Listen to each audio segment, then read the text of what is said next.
My wife cheated with her therapist. I used my spy skills to expose them and take ruthless revenge.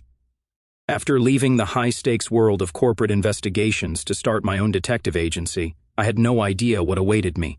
I hoped for a quieter life, but trouble seemed to follow me. My wife, Sammy, was initially supportive, excited for a more settled life. However, as the cases grew more complex, the line between personal and professional life blurred. One evening after a tough case, I found Sammy distant. Our conversations were strained, filled with awkward silences. Despite my efforts, it was clear something was wrong. My investigative skills only seemed to make things worse. When Danny brought in a new client, I knew this woman would bring chaos. It wasn't entirely her fault, but the trouble was obvious as soon as she stepped in. "Hello, Mr. Carter?" she asked nervously. I could tell she was married, like most of my clients.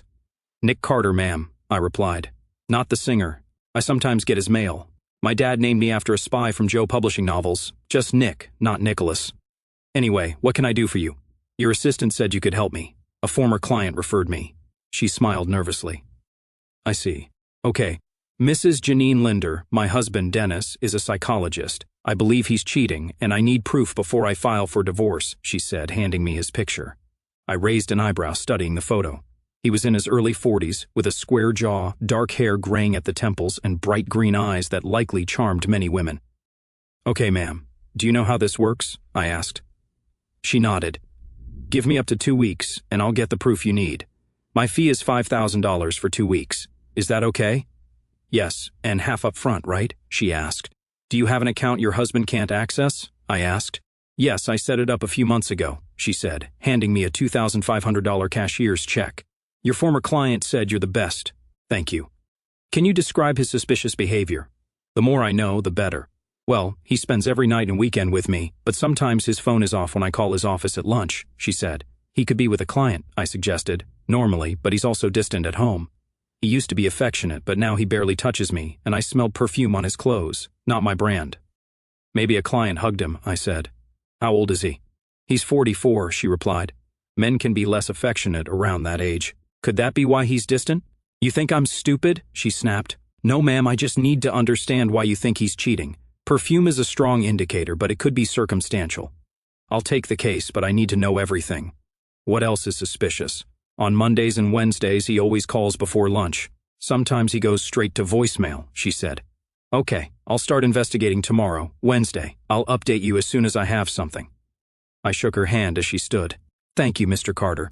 I hope it's nothing, but I need peace of mind." She smiled warmly. "Anytime, Mrs. Linder. If I don't find anything in 2 weeks, you won't owe me the rest of the fee. That's my guarantee." "Thank you, Mr. Carter. Call me Nick." Mr. Carter was my father, I smiled. "Okay, Nick. I'm Janine. Ma'am is too formal. Okay, Janine. I'll contact you soon. Danny, my assistant, has your information." I walked her out. Danny came in, taking a seat in front of my desk. Daniela Velas had been my assistant for 6 years. I'd be lost without her. She has black hair, brown eyes, and a tan from her Mexican heritage. She looks like J-Lo, but with more curves. "All right, here's what I have." She handed me the dossier she'd compiled online. Danny is a great investigator herself, and I'm proud to have trained her. Dennis Linder, psychologist. I glanced at the folder and a red flag went up. A former patient had filed a malpractice suit against him, which was mysteriously withdrawn. The patient's husband divorced her soon after. "This looks suspicious, Danny. Dig deeper into this guy. I have a bad feeling about him," I said. "Haha, yeah, I know." She left the office with a laugh, and I thanked her. "Anytime, boss." She winked and returned to her desk to research Dr. Dumbass. Danny is invaluable, and though I pay her well, she deserves even more. We're more like partners, splitting every case 60-40. Our combined annual earnings exceed $200,000, with me netting $150,000 and Danny $110,000 after taxes and expenses. We share an attorney, Wesley Quentin, who helps us legally in exchange for our services. He specializes in divorce and domestic issues. Then there's my wife, Samantha, formerly Samantha Stern. I met Sammy 7 years ago after retiring from my job in Langley, Virginia, and moving back to Los Angeles. I had been an insurance investigator but decided to start my own detective agency after a rough case in Paris. Sammy has a knockout figure, standing 5 feet 8 inches, and we met at a party thrown by my first client. She was the daughter of his friend, and we hit it off immediately. After a year of dating, we married in a small ceremony. I spent 3 years in the Army as an interrogator before being recruited by an insurance company to investigate fraud. I excelled in the role but eventually decided to go independent in Los Angeles. Getting a concealed carry license was tough, but now I carry my dad's old Colt 1911, a reliable .45 ACP. Shooting has always been one of my skills. I went over to where Danny was gathering details on Dennis Linder's life. "Hey Danny, once you're done, disconnect for the day." "I'm heading home," I said, smiling. "No problem." She smiled back with more than professional respect. "I hope Sammy knows what she has at home." "I think she does. You'll make someone really happy someday if you ever settle down," I said, flirting a bit. "No, Danny, I missed my chance by a few months." She shrugged. I wanted to ask more, but she turned back to her computer. "Okay, gather your info, put it in a folder, and I'll pick it up in the morning." "Good night," I said, leaving. "Good night, boss," she called out. I got in my car and headed home, thinking about how Sammy had been acting distant lately. She seemed to have something on her mind but wouldn't talk about it. I decided to press her on it when I got home. I've seen this pattern before, emotional detachment before or after an affair starts. When I asked her what was wrong, she always said, "Nothing." Why do women say nothing when something is clearly bothering them? We're not mind readers. With these thoughts, I pulled onto our street and noticed a Jeep Grand Cherokee Laredo parked in front of my house. As I pulled into the driveway, my cell phone rang. "Hey babe," I said, seeing my wife's name on the caller ID. "Hey Nick, when are you coming home?" "We need to talk," she said, sounding strange. "What do you mean, we?" I suspected it was whoever drove that Jeep. "Just get home soon, okay?" "Okay, I love you," I said. "Okay, bye." Alarm bells were ringing in my head. I made sure my pocket voice recorder was ready and my phone could take pictures. Sammy had been acting strange, and now she was urgent. I calmed myself with deep breaths, then took a picture of the Jeep's license plate before heading inside, feeling uneasy. As I walked in, I saw them kissing. They didn't notice me right away, so I took a picture calmly. I entered the room and recorded them. "Oh my God, Nick, you scared me," Sammy said. "Care to explain why you're making out with someone in my house?" I asked. "That's why I wanted you home, Nick," she said. I looked at the guy and recognized Dennis Linder, my current target. Anger and heartbreak surged, but I knew I had to stay calm for now. Revenge would come later. "What do you want to talk about?" I asked, keeping my voice calm. "Mr. Carter, can I call you Nick?" the guy asked. "No, friends call me Nick." "You're not a friend, you're the guy messing with my wife, got it?" I chuckled. "Yes, I'm Dr. Dennis Linder and I treat your wife with therapy," he introduced himself. "Does therapy involve kissing my wife in my house?" I asked, raising an eyebrow. "I know it's unusual, but you'll have to watch us while we do it," he said. This guy was clueless, making my case stronger. "Dr. Dennis Linder, right? I hear you're good at psychology," I said, pretending to be interested. "Yes, sometimes my methods are controversial but effective," he pouted. "And how long has my wife been seeing you for therapy?" I asked, suppressing my anger. 2 months now, he confirmed. Sammy hadn't mentioned seeing a psychiatrist. I looked at her. "Sammy, why didn't you talk to me?" "I told you years ago to come to me if something was wrong," I said. I guess... She hesitated, looking confused. "Sammy, remember what we talked about," Linder said. "You need to take control." His voice was almost hypnotic, and her expression stiffened. "You're right, Dennis. I need to show him I'm not just a stupid woman," she said, looking at me. "Sammy, what are you talking about?" "When have I ever pushed you in the bedroom?" "We always do what you want," I almost shouted. "Sammy, after the wedding, we agreed to discuss new things." "You just had to ask," I said. Her expression softened, but Linder's influence made her rigid again. "Nick, I need to do this. You can watch or not, but I'm doing it," she said firmly. "Sammy, don't do it. There will be consequences," I warned, shaking my head. "Mr. Carter, let me do my job." "Do you have a chair in your bedroom?" Linder asked, wanting to use our marital bed. "Yes, there is." "Wait, you really want me there?" I asked, horrified. "It's necessary," he said. "If you insist," I roared. "Doctor, is there no other way?" "No," he said with fake sincerity. "Well, I hope you don't expect me to engage in infidelity," I said. "Mr. Carter, what your wife and I will be doing isn't infidelity. I'm helping her overcome a mental block to improve your relationship. You'll both be stronger after this," he smiled smugly. I fought the urge to draw my weapon. "Won't agree to that. It's infidelity, no matter what you call it," I said, noting his lack of a wedding ring. "This is therapy, albeit controversial, not infidelity," he said indulgently. My love for Sammy was dead, replaced by numbness and righteous rage. "I'm still not agreeing," I shook my head and followed them into the master bedroom. I discreetly pulled out my iPhone and started recording as he undressed Sammy and laid her on the bed. She spread her legs willingly, and neither noticed my recording. "Last chance," I said. "Don't do this, or I don't consent." The doctor saw my iPhone but didn't realize it was recording. "Like you have a choice," he sneered and proceeded. "That was all I needed." I got up, grabbed him by the hair, and shot the nerve bundle between his neck and shoulder, dropping him. "Doctor, did my ex-wife tell you what I do for a living?" He looked confused and Sammy was shocked. "I'm a private investigator. I have proof of your affair now. I can divorce her for infidelity and sue you for alienation of affection." I grinned and pulled out my weapon. "Colonel Sam Colt makes all men equal. Get dressed, take your promiscuous self, and get out," I said calmly, scaring them both. Sammy sighed. I looked at the woman who had just broken my heart. "Samantha, get dressed, pack your things, and get out," I said firmly. "What?" she demanded. "You heard me. I warned you about the consequences, and they start now. Pack your things and leave. I'm calling my lawyer to prepare divorce papers and get a restraining order against you and the doctor. I'm glad we don't have kids, and I'm glad I won't be a father to your kids." My voice cracked slightly. "Sammy, you broke my heart. I hope it was worth it. If your lover wants nothing to do with you, go live with your parents." Sammy's face showed a mix of emotions, mainly confusion. "But Nick, don't you love me anymore?" she asked, shocked. "Not after you let another man, despite my protests, take you in our bed," I shouted. "You've desecrated our wedding vows. You've shredded everything we had." I wanted her to feel the pain I felt. "I can't believe I never really knew you, Samantha." I used her full name, which she hated, knowing I only used it when angry. "Samantha, remember our conversation before we got married about fidelity? You said you had zero tolerance for cheaters. Well, this fits the definition." The doctor hissed before she could respond, looking ready to pounce. I held my Colt ready and kept an eye on Samantha. "You're making a mistake, Mr. Carter. I'm going to press charges." He grinned. "No mistake. I caught you in bed with my wife and thought she was being molested. Who will the cops believe? The respected private investigator or the man claiming it was consensual? Look at Samantha's anguish and misery. It's good I got here in time. Maybe I should call the police and report it." His face paled as he reconsidered. "Okay, no big deal, no accusations." He tried to grin, but it didn't work. I noticed he still hadn't mentioned his wife. Interesting. He probably thought he was keeping a secret from me. For now, I decided to give him a little push. I'm sure the news channels will love this. Private investigator's wife caught in bed with her counselor. Story at 11. I shook my head in disgust. He blushed.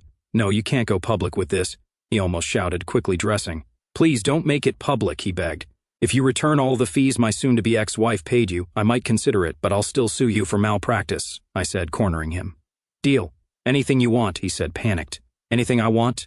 Interesting, but no. I wanted him to feel fear and despair for the devastation his life was about to become. I felt no guilt. He quickly dressed and ran out, slamming the front door behind him. I looked at Samantha, and she saw the anger in my eyes. "Nick, we can get through this," she pleaded, crying crocodile tears. "Please, baby, where was baby when I came home, Samantha, or where was love?" I grinned. "Get dressed, pack up, and leave. You've got an hour. I suggest going to your parents' place." Samantha stared in shock, then started packing. I let her use our suitcases, knowing I'd buy new ones. I went to my office and called the locksmith and the furniture store. I promised the locksmith a huge bonus for the rush job on my locks. I ordered a new queen-size bed, sheets, and a comforter from the furniture store. When asked why I wanted to throw the old bed in the backyard, I told him I wasn't paying him to ask questions. He caught the tone in my voice and wisely stayed quiet. Samantha packed in 55 minutes. I helped by dumping her suitcases by her car trunk, then went back inside and slammed the door. I called Wes to get a restraining order against Samantha and Dr. Dennis Linder. I also asked him to prepare divorce papers and sue for alienation of affection and unfair labor practices. An hour later, the locksmith and furniture delivery were done, and I paid them with a credit card. I then canceled some of Samantha's credit and debit cards through the companies and the bank manager, no longer trusting her. "If you think I've gone too far, go screw yourself." I poured myself a couple of shots of Shiva's, needing something stronger than beer. I sipped and reflected on how my marriage had fallen apart. By 7 p.m., I felt I was about to snap and called Danny. She answered. "Hi, Danny, I need your help tonight," I said, proud that 2 shots of Shiva's hadn't affected my clarity. "What's wrong, boss man?" she asked. "It's complicated. I can't explain over the phone. Just come to my house," I said, feeling overwhelmed. "Okay, I'll be right there." She hung up before I could respond. God bless her. 10 minutes later, she knocked on my door. I got up, opened it, and Danny rushed in, hugging me tightly. She closed the door behind her, locked it, and pulled me to the couch. She sat me down and sat next to me. "So, where's Sammy?" Danny asked, already sensing the situation since Sam's car wasn't in the driveway, and I wasn't as upset as if she had died. "She's gone, probably to her parents. She cheated on me, Danny." I couldn't hold back my tears. Danny hugged me, letting me cry on her shoulder. When I calmed down, she gently pushed me back and looked into my eyes. "Nick, are you sure Sammy was cheating?" Unable to speak, I set my pocket recorder on the coffee table and pressed play. I also showed her the video on my phone. Danny watched, growing more horrified. I went to get 2 beers. When I returned, she stopped both the recording and the video, anger in her eyes. I opened the beers and handed her one. "That damn witch," Danny finally said, taking a sip. Danny wasn't holding back. I smiled. She was fiercely loyal to me. After a deep breath, she asked, "Nick, what are you planning? I want in. I suspect the doctor may have brainwashed Sammy. If so, I want her to get help. As for him, I want him exposed, except for his wife." "She was right about his cheating," I said, my voice hoarse. "That's some nonsense, Nick. What's our first step? Reconnaissance?" I smiled, slipping into professional mode. "I'm visiting his office in a few hours. If breaking in is too much, you don't have to come." "Screw that, I'm in. I'm not backing down." She hugged me tightly. "I know Sammy, Nick. I think she was at least forced into this. I hope so, but I'm not sure I want her back. She's treated our marriage like garbage." I hugged Danny, tempted to kiss her but held back. "Danny, I know what you're thinking. It's tempting, but we have to do this." I steeled my resolve. "We'll stop by the office and pick up the van." "Good call, boss," she said, holding back her feelings. It was clear she'd always had feelings for me. We flirted, but I thought it was just harmless fun. Now that Sammy was gone, it was obvious Danny wanted more. Part of me wanted the same, but I refused to stoop to my wife's level. I didn't want to hurt Danny, especially if Sammy was truly coerced or brainwashed. Danny would be devastated if I reconciled with Sammy later. We left in her car and picked up the van from the office. I stuck Comcast magnets on the van for urban camouflage. I like it. We arrived at Dr. Dennis Linder's office around 11 p.m. I picked the lock, wearing gloves that left no fingerprints but allowed full dexterity. Once inside, I ensured my headphones were working so I could communicate with Danny. "Reading you loud and clear," Danny said. I had a 50-gigabyte USB drive ready to search his computer and file cabinet. If he was doing this to my wife, how many others were there? I called the security company pretending to be Dr. Linder and said I forgot my password. With an authoritative tone, they believed me without verification. Amateurs. Danny giggled in my earpiece. "I know, right?" I chuckled softly. I picked the lock on the doctor's office and woke his computer from sleep mode. No family photos on his desk. He clearly didn't love his wife. This guy, with a beautiful woman at home, was seducing patients. Password protected, great, don't panic. I thought about what I knew. He was cunning with women but not very street smart. Danny had found more dirt on him. He was a serial womanizer with malpractice and maltreatment claims mysteriously dropped. I typed Romeo as a password. Access denied. Casanova, access denied. Lothario, access granted. What a predictable idiot. I found the files I needed, including those on Samantha. I downloaded the special patients section, almost filling the 50-gigabyte drive. He had videos of Sammy. I removed the drive and put the computer back to sleep, then checked his file cabinet. I found Sammy's file, but it had no incriminating details. He wasn't dumb enough to document everything on paper. "Find anything?" Danny asked through the earpiece. "Plenty." "No paper, but I've got about 45 gigs of video with his patients," I replied. "Damn it. We'll go through them when we get home," she said, emphasizing we and home in a way that made me curious. I left the office, ensuring everything was locked and leaving no trace. No security came, cameras, just an untraceable phone call. It was past 1 a.m. Back at my house, I closed the garage door. Before I could speak, Danny looked at me seriously. "I'm staying with you tonight, Nick," she said firmly. "Okay, you can have the guest room," I shrugged. "No, I'll stay in your room, in your new bed. You don't have to be alone tonight." The invisible elephant was revealed. "Danny, I trust you. You're the only woman I trust right now. Please don't make me break my marriage vows tonight," I asked. "I promise." She smiled, kissed my cheek and said, "We'll go over the footage in the morning. I brought my laptop so we can split the work." "Sounds like a plan," I said, heading for the shower. I felt dirty, not just physically but emotionally. Under the water, all the feelings of betrayal rushed back. Suddenly, the shower door opened. Danny helped me to bed, covered me, and climbed in on the other side. I was numb and quickly fell asleep, exhausted. I woke up smiling. Danny hugged me tightly. I decided to address it. "Danny, listen to me, okay?" "Okay," I wheezed. When she reluctantly nodded, I continued. "Danny, I'm sorry for what I said. I thought yesterday was just a nightmare. I'd be lying if I said I didn't think of you that way sometimes, but I love my wife, or who she was before that prick touched her. If Samantha agreed to all this willingly, I will divorce her. When that happens, if you still want me, I'll be willing to try it with you, okay? That's one of the reasons I fell in love with you," she sighed. "You're the most honest man I've ever met." Her voice held both admiration and despair. "Thanks, sweetheart." When I went to get dressed, Danny wasn't in the room, but I heard the sizzle of a frying pan in the kitchen. I smiled, put on jeans and a t-shirt, holstered my Colt, and went to see her. I didn't usually carry a weapon at home, but I wasn't taking chances with a possibly sociopathic psychologist. I noticed Danny was carrying her 9mm Smith & Wesson, having gotten her concealed carry permit shortly after I hired her. "Smells good," I said, genuinely smiling for the first time since this mess started. "Thanks, Nick," she smirked, focused on making an omelet with bacon, cheese, and salsa. She wore one of my old t-shirts and last night's jeans. "Danny, I know this is going to be hard for both of us," I said, sitting at the kitchen counter. She raised an eyebrow. "Boss, I didn't sign up to be patronized. You made it clear from day one that I'd be needed on some tough cases. With my background in criminal justice, you knew you could count on me. That hasn't changed and never will. I couldn't help but fall in love with you, but that doesn't mean I'll shy away from this case. It's personal for me too because Sammy is my friend. That doctor is going to get a rude awakening when we're done with him." Everything she said was true. Danny had been an LAPD detective for 2 years but got fired for striking a suspect. She avoided serious charges because the guy was guilty and they wanted to avoid the publicity. She received a small severance package to keep quiet but told me everything during her interview. That honesty was why I hired her.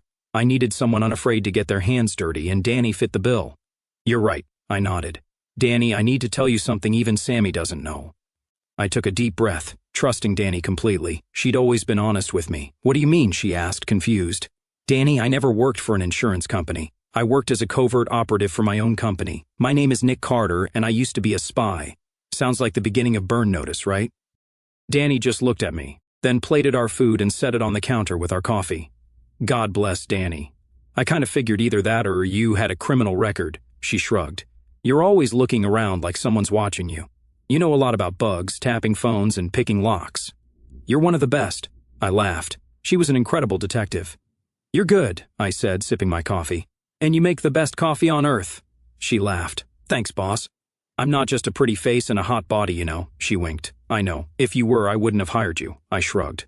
She kissed my cheek. "Thanks, Nick. No matter what, thank you for everything. Hey, you're not leaving. You work with me until we're old and gray." She paused, then grinned. "You're right. I wouldn't leave even for $1 million a day. Good, because I can't afford that, and you're the best assistant I could hope for. I'm glad you finally recognized that, boss. Now eat before I spank you." She stuck out her tongue, and I did the same, then dug into the surprisingly tasty omelet. That girl can cook. There are 2 schools of thought about winning a man's heart, and everything girls are taught. The first is through the stomach, and the second is through the bedroom. For me, it's both. Sammy was a tornado in bed, my tornado, and she could cook pretty well. But Danny's kitchen skills put Sammy on edge. If she entertained half as well as she cooked, I'd seriously consider a swap. Even if Sammy was brainwashed by Dr. Dumbass, it might sound cold, but she caved in easily without discussing anything with me. I couldn't believe she would go behind my back to a quack like Linda without telling me. It wasn't like her. She used to share everything at the beginning of our relationship. It was only in the last few months after starting therapy that she shut me out almost completely. When breakfast was over, I helped Danny with the dishes. Once we finished, she turned around and, before I could react, wrapped her arms around my neck and pulled my face to hers. "I'm sorry, Nick," she said quietly. "No, Danny, I don't think either of us is sorry about that," I chuckled. "Damn, I wish I'd met you before my wife did." "Me too," she said sadly. "Damn, someone was going to get hurt no matter how things turned out. I really didn't want it to be either of them. If Sammy was coerced or brainwashed, we had to see those videos. Let's go watch the videos. Maybe they'll shed some light on Sam's mental state," I said. We went to my home office, and I downloaded half of the videos onto her laptop. I started where I should have started, with Sammy. The first interview was straightforward, just an introduction. Dr. Dick Sucker was writing something in a notebook, asking Sammy questions about her life. He asked about her husband, me, and other relatives. She talked about her parents and how much she loved us all. I studied his face. A sly smile played on his lips. He then asked a few more innocuous questions and told her not to tell anyone, as it might negatively affect their future therapy sessions. What a son of a bitch. He intended to seduce her from the start, and since she was following his instructions to keep me in the dark, I couldn't do a damn thing to stop it. He misused her trust in him as a medical professional. Negligent suit, check. There were more questions in the second clip, more personal this time. He asked about our lives, writing down every answer in his infernal notebook. He asked some personal questions she didn't want to answer, but he assured her no one would ever know. She answered truthfully. At the end, he reiterated that the session should be confidential. She agreed. I checked the dates on the videotapes. There were 16 videotapes of Sammy's sessions, corresponding to his Monday and Wednesday appointments. I groaned, covering my face with my hands. The third video was hard to watch, but again, he wasn't brainwashing her, just stretching professional ethics. In the fourth video, he began his devious seduction. He asked her to describe her fantasies in detail.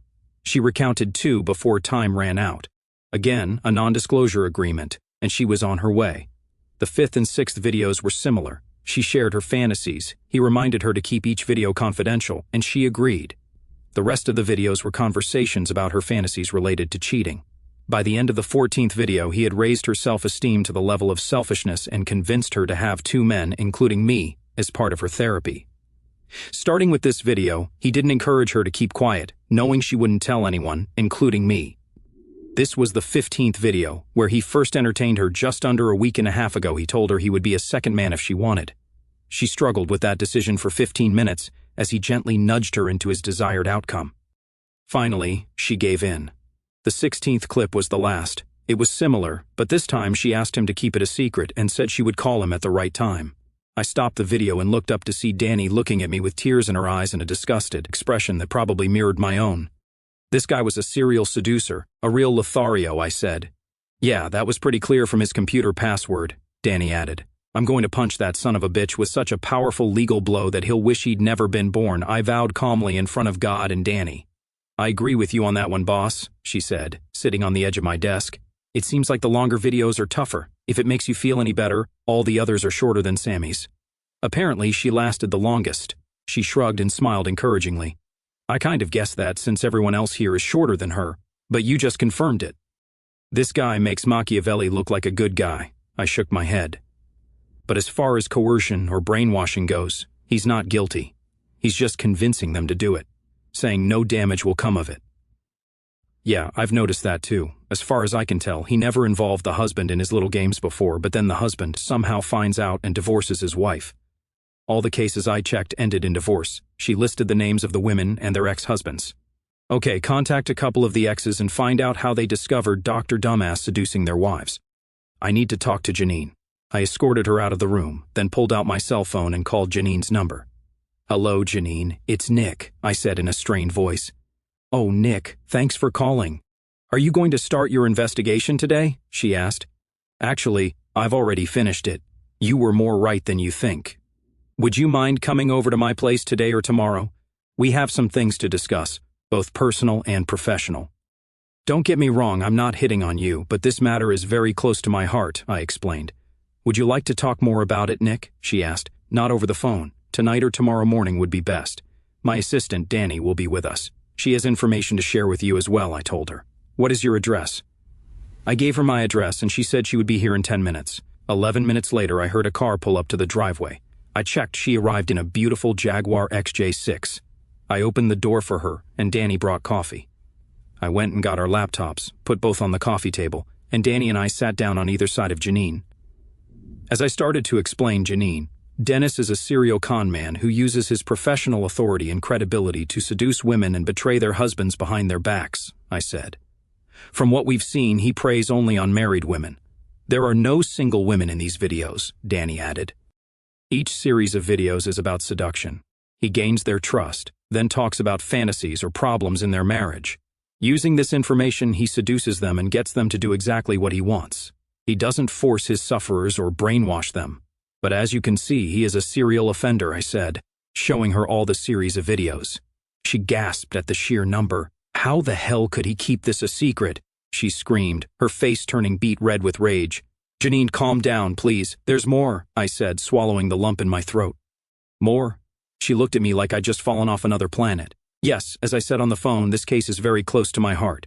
You see, my wife was his latest sufferer. I showed her Samantha Carter's name on the highlighted video. Oh my God, I'm so sorry, Nick.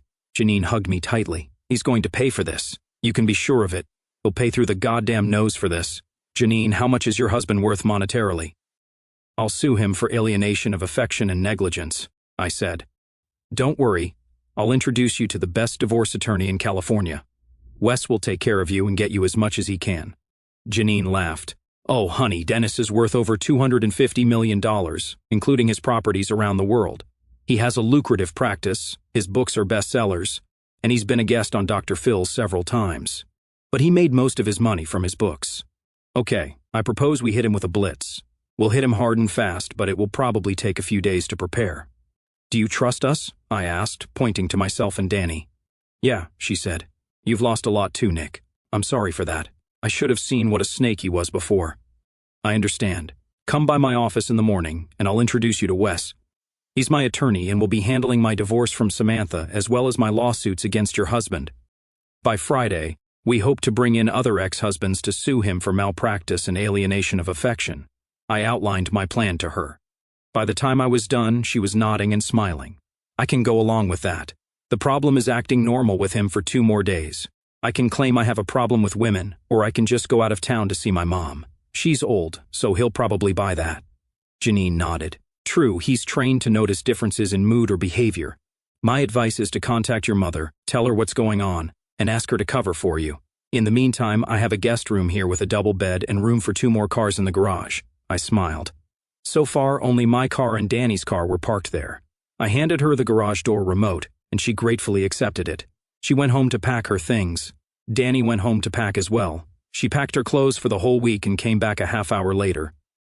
I giggled as I watched her haul her stuff into my room and stack it in Sammy's old dresser. The girl is determined. I have to hand it to her. The next morning, Janine returned just as I got out of bed after another great night's sleep with Danny by my side.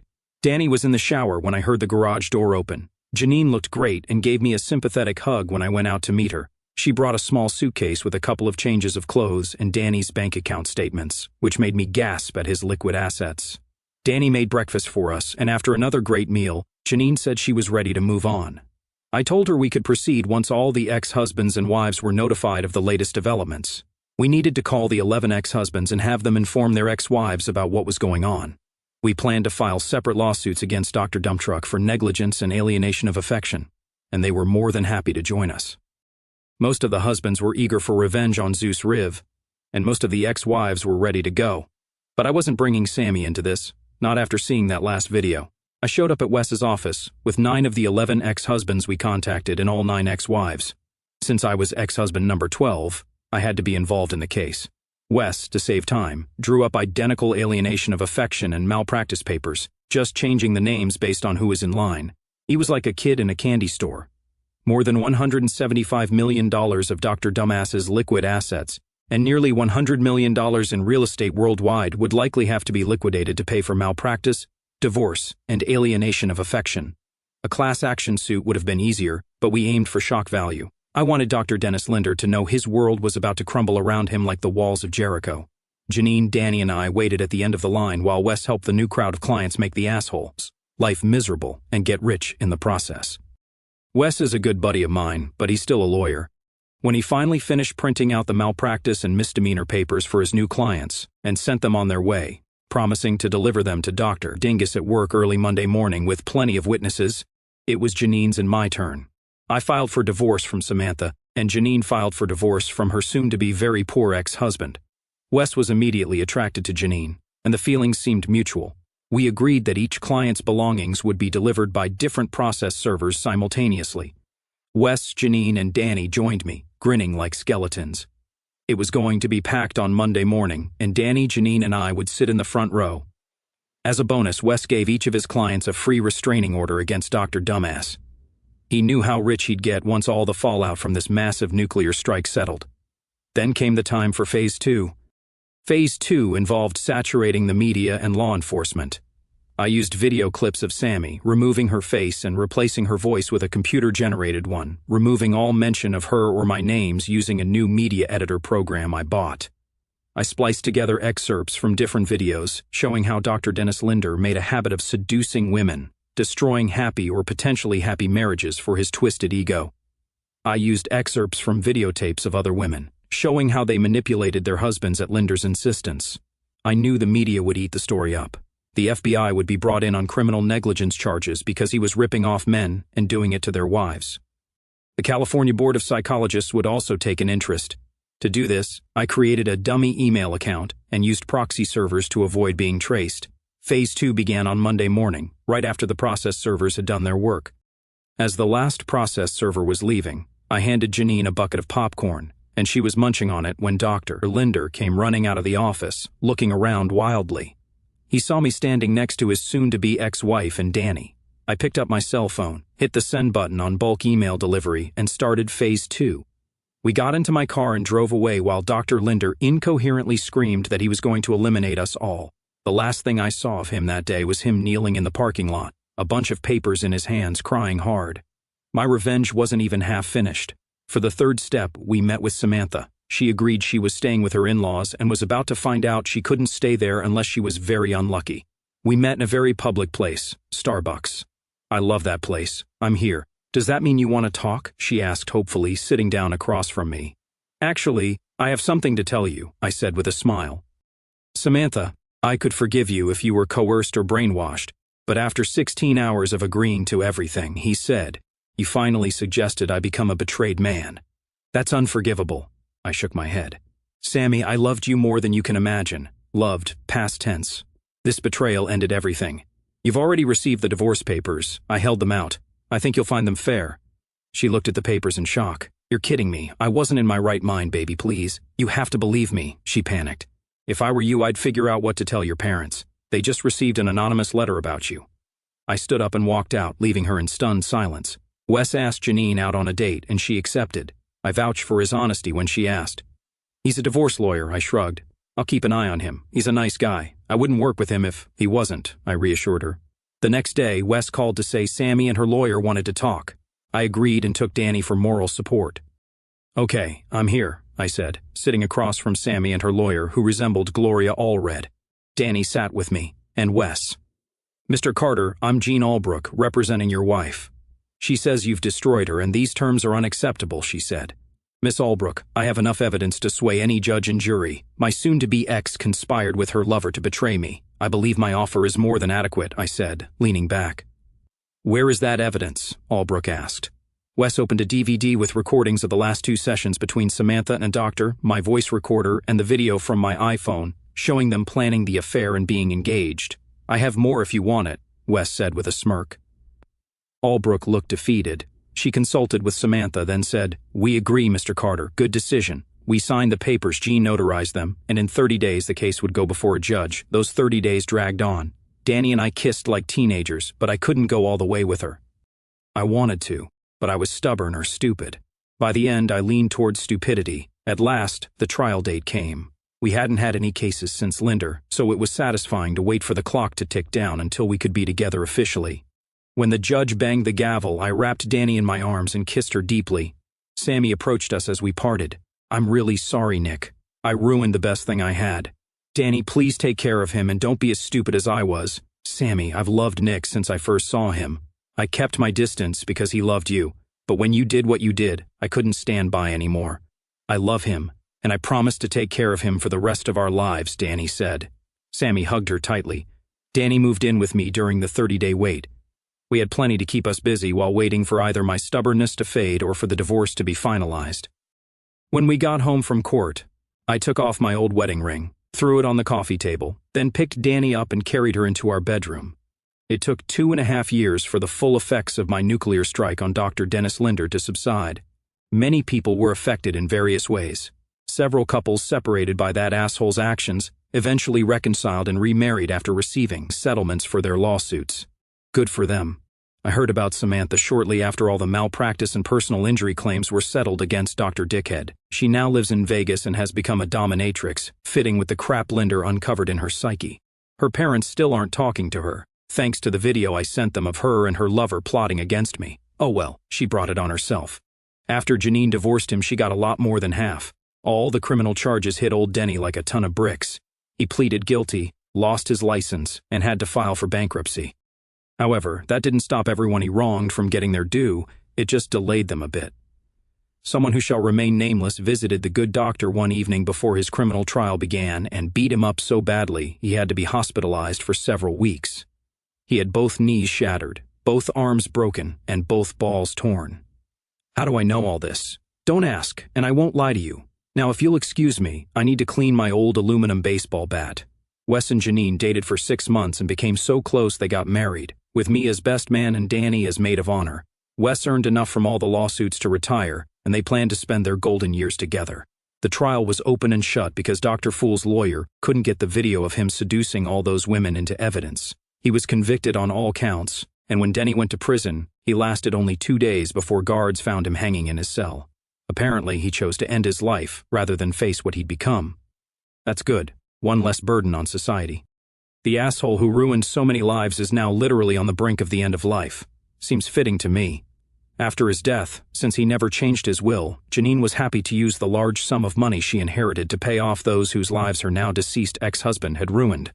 As for Danny and me, we profited well from my lawsuits, $15 million in all. $1 million, I said, putting my pinky to my mouth.